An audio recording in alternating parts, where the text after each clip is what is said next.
Bismillahirrahmanirrahim. Assalamualaikum warahmatullahi wabarakatuh.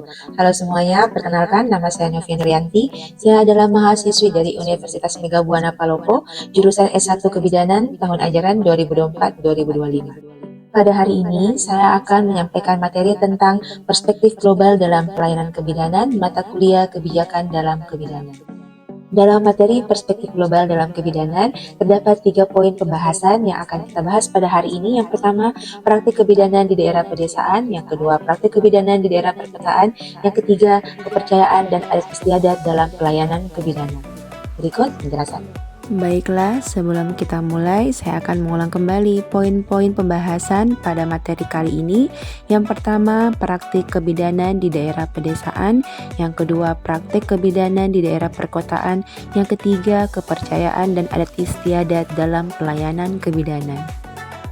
Pengertian perspektif global.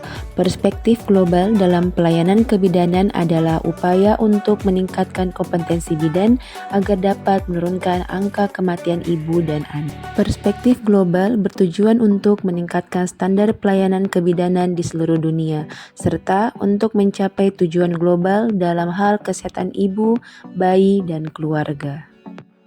Beberapa hal yang dapat dilakukan dalam perspektif global dalam pelayanan kebidanan antara lain, yang pertama, meningkatkan kompetensi bidan melalui pendidikan formal maupun pelatihan informal.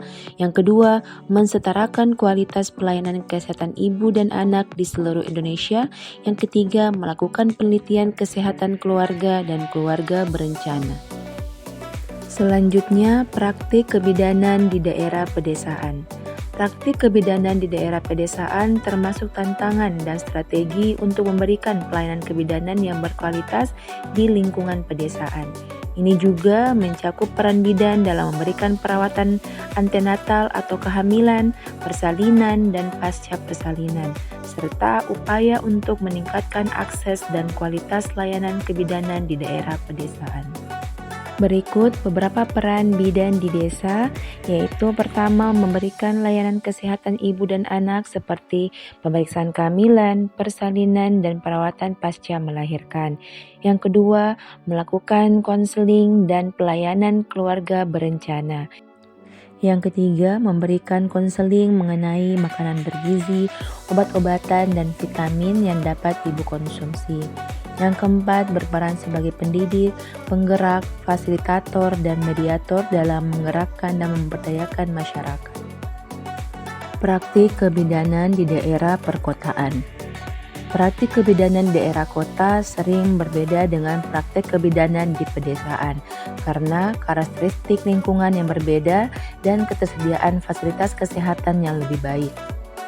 Berikut beberapa ciri khas praktik kebidanan di daerah perkotaan. Yang pertama, akses terhadap fasilitas kesehatan yang lebih baik. Yang kedua, tenaga kesehatan spesialis dan subspesialis.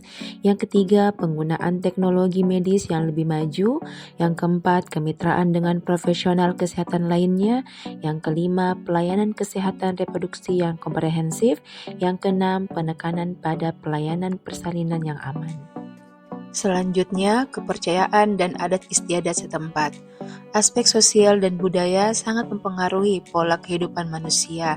Di era globalisasi sekarang ini, dengan berbagai perubahan yang begitu ekstrim, menuntut semua manusia harus memperhatikan aspek sosial budaya. Salah satu masalah yang kini banyak merebak di kalangan masyarakat adalah kematian ataupun kesakitan ibu dan anak yang sesungguhnya tidak terlepas dari faktor-faktor sosial budaya dan lingkungan di dalam masyarakat di mana mereka berada. Beberapa contoh kepercayaan dan adat istiadat setempat. Yang pertama, praktik keagamaan. Yang kedua, pengobatan tradisional. Yang ketiga, mitologi dan legenda. Yang keempat, upacara adat. Yang kelima, peraturan dan norma sosial. Yang keenam, perayaan budaya.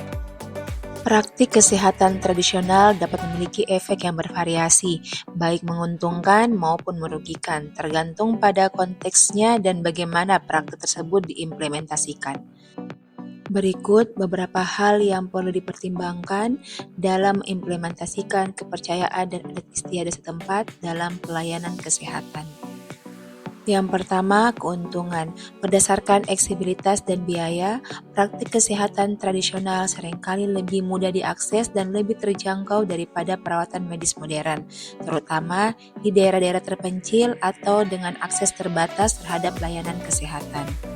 Berdasarkan pengetahuan lokal dan keterampilan tradisional, praktik kesehatan tradisional sering memiliki pengetahuan lokal yang mendalam tentang tanaman obat, pengobatan herbal, dan teknik tradisional lainnya yang dapat membantu dalam penyembuhan berbagai penyakit. Adapun kerugiannya, yang pertama, ketidakpastian keamanan dan keefektifan. Banyak praktik kesehatan tradisional belum diuji secara ilmiah untuk keamanan dan keefektifannya. Beberapa praktik mungkin mengandung resiko bagi kesehatan pasien, terutama jika dilakukan oleh tenaga yang tidak terlatih. Yang kedua, keterbatasan akses terhadap perawatan medis yang mendesak.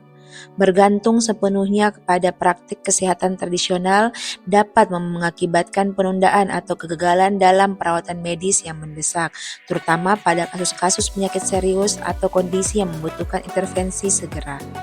Dari materi di atas, maka saya dapat menarik kesimpulan bahwa pelayanan kebidanan merupakan bagian integral dari sistem layanan kesehatan yang diberikan oleh bidan. Asuhan kebidanan mencakup berbagai kegiatan seperti pemantauan kehamilan yang menyeluruh, deteksi risiko komplikasi, dan pendampingan persalinan yang aman dan nyaman.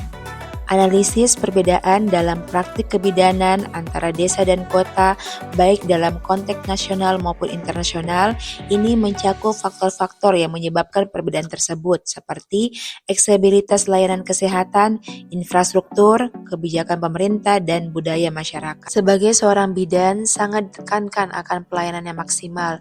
Tuntutan seorang bidan sangatlah berat dan berisiko tinggi, terutama pada kesehatan ibu dan anak. Maka dari itu, seorang bidan wajib menjalankan tugas sesuai prosedur agar tercipta pelayanan kesehatan yang aman dan nyaman. Itulah tadi materi tentang perspektif global dalam kebidanan. Semoga bisa menambah ilmu dan informasi bagi teman-teman semua. Kurang dan lebihnya mohon dimaafkan. Saya akhiri dengan ucapan Assalamualaikum warahmatullahi wabarakatuh.